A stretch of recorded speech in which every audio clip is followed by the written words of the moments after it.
বর্তমান রাজনৈতিক সংকট শেষ করে একটি নির্বাচনের কথা বলে, তখনই বলে বিএনপি খালি নির্বাচন বলে। বিএনপি তো নির্বাচনমুখী দল।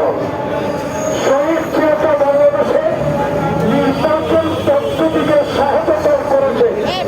সারা বিশ্বে বাংলাদেশকে তলাবিহীন ঝুঁইতে যারা পরিণত করেছে, সে তলা লাগিয়ে ঝুঁইতে পরিণত করেছে।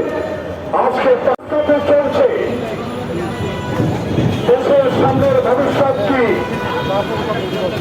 এই বিষয়ে যখন বিএনপি কথা বলে, যখনই অ্যাডভোকেট রিজভী আহমদ দলের পক্ষ থেকে নির্বাচন নিয়ে কথা বলে, তখনই একটি পক্ষ যাদেরকে কখনো কোন সময় বিগত 16 বছরে রক্তক্ষয়ী সংঘর্ষের মধ্য দিয়ে হাসিনা সরকারের বিরুদ্ধে